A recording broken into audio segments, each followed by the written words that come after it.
Hey everybody, happy Sunday and welcome back to another installment of Movies That Move We. Today we're going to be talking about African film, His House. But before we get into that, let's mention our sponsors. Irby Worldwide Entertainment. Worldwide means worldwide. They're available for all of your DJing and entertainment needs. Check them out on Facebook. That's URBBY, Worldwide Entertainment. Share Dazzle Salon. They always keep Nicole is her name, Nicole's tresses looking fabulous.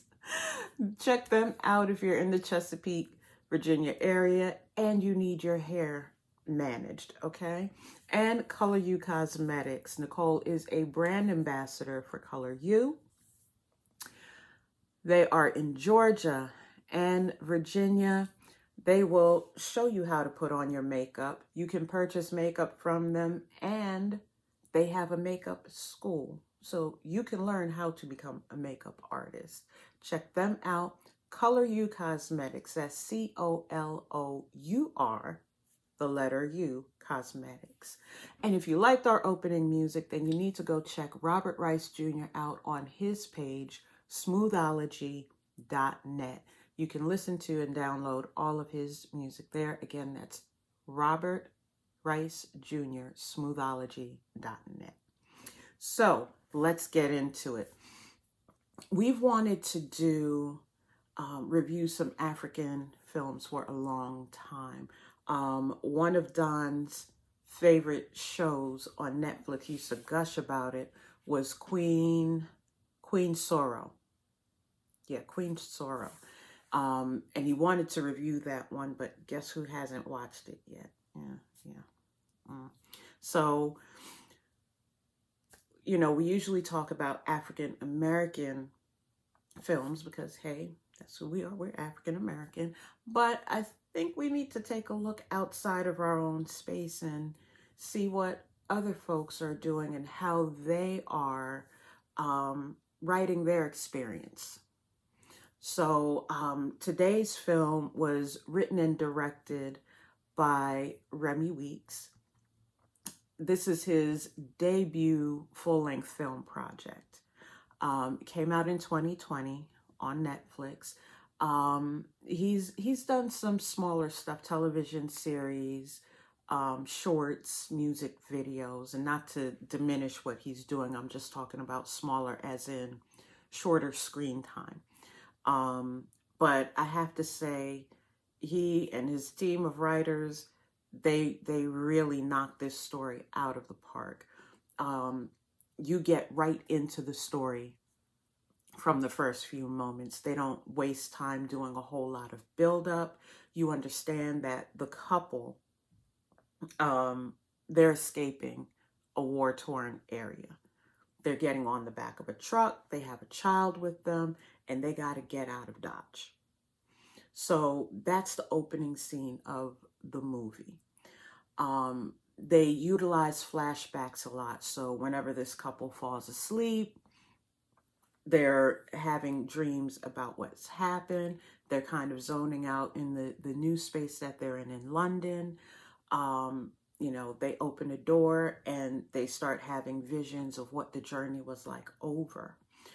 The beginning of their journey started with husband, wife, little girl, and the little girl died at sea. She was flung from the boat. The boat that they were in was basically like a huge motorboat that had a whole bunch of people in it and members of the Coast Guard trying to keep them on the boat, and seas were choppy. It's very dramatic.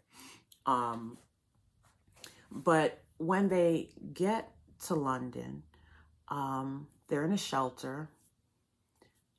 The authorities call them in and say, listen, we have housing for you, but here are the parameters. You are not citizens. Don't even think you're citizens. You can't work while you're here. You step one toe out of line, we're sending you right back to what you came from. You have to be on your best behavior. They literally said, be good. Which They touch on a lot of things where racism and bias is concerned, how they're treated, what people think they're worth. When they're brought to their house, the housing authority guy brings them to this townhouse, what we would call a townhouse here in the US. And there's trash outside, old furniture that's been yanked out of the house and just dumped. He opens the door falls off the hinges, and he says to the guy, "Oh yeah, there's a hardware store up the street, you can fix this." They go into the place, there's old food cartons, there's holes in the walls, the place smells funny, it's just all kinds of what the heck. And then he has the nerve to say to this couple, "Well, this is bigger than my place. This is a palace compared to where you lived. You guys used to have like smaller places than this, and you had like 5 or 6 families living under one roof, right?" Whole lot of assumptions. Anyhow, what you find out with these flashbacks is that there's something in their past that they're running from. And much like what we talked about in Beloved, the trauma, past history, all of that stuff is coming back, and it's manifesting as a ghost. Do I want to call it a poltergeist? Maybe a little bit, shaking things up in the kitchen, rattling walls. There's a lot of that type of stuff happening. And you start questioning, and this is the thing that I enjoyed about the movie, is that they kept it simple, but they had you leaning in going, "Oh my gosh, what did they do? What followed them all the way from Sudan to London?" Okay, because now his wife is talking about all the things we did, we have to repay. And the way she explained it to her husband, because her husband was in denial, he's like, "We're in a safe place, we're fine, this is our house." And at one part, he's actually declaring to the ghost, "This is my house, you can't hurt me," which is where the title came from. So his wife early on figured out what was going on, and she was like, "You know what? Let me tell you a story that my mother told me." And she says there was a man who used to go through the village stealing from people. And one day he stole from the old man down by the lake and didn't know he was a night witch. And the man told him, "You're going to have to repay me." And the cost was his life for what he stole. Since the man would not give back what he stole, he was like, "Okay, your life for what you stole from me." And she said to her husband, "You know exactly what this is, and you know what we have to do to fix it." Okay. And so he was still in denial. More stuff happened, and eventually he did give in. But what you would expect to happen didn't quite happen. So I think I love the film. I love it. I give it 5 stars. It was great build up.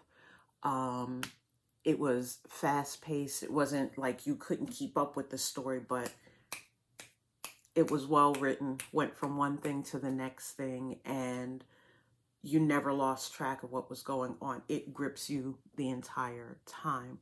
You'll recognize a few faces. The couple, Bol, played by Sophie Drisu, his most recent project was Mr. Malcolm's List. And you will remember Rial, what is her name? Remi, I think it's Remi Masako. She's been in Lovecraft Country, Loki, Luther, Fearless. As soon as you see their faces, you'll be like, aren't they American actors? We've seen them in American things. So they're familiar faces. And the thing is, the other thing that I loved is a bulk of this movie was just about them. There were other characters, but they were just people who moved in and out of their life. This was about them. And I thought that was awesome also, because sometimes you get a movie and there's a plot, there's a subplot, there's a tertiary plot, and it's like you're all over the place. This was a straightforward story. Like I said, there was enough action. It moved quickly. Use of flashbacks was fantastic. The graphics, I don't know whether the graphics were good or bad, because they were used so well that I wasn't paying attention to, oh man, that CGI is real. Oh, they could have done better with that. It wasn't anything like that. Everything visually was great, and everything for the most part took place in that house. So as far, I'm not, again, I've probably said this 1,000 times, I'm not a big horror fan. This comes a little bit closer to what you would expect of horror versus thriller, like what we saw with Us. You know, these were the things that went bump in the night and were, you know, whispering throughout the house, and, you know, you couldn't figure out where it was coming from. So this leans a little bit more into traditional horror themes, but again, it's not blood and guts gory. It's great storytelling. Great storytelling. So check it out on Netflix. Again, the movie is called His House. And leave a comment. Let me know what you thought about the film. There were a lot of little things that went on. You know, I was picking up on some cultural things, spiritual thing. Again, similar to some of the things that we saw in Beloved, the way we interpret certain symbols and things of that nature. So check it out. Leave me a comment down below. Leave a comment on our Facebook page, here on the YouTube page. Let me know what you thought of this film. I think it was freaking awesome. But anyway, until next week, the Jordan Peele film that I wanted to do today comes out today. So we'll have that next week, okay? So again, enjoy what's left of your weekend. Check this film out and let's talk about it. Until next time, gang. Bye.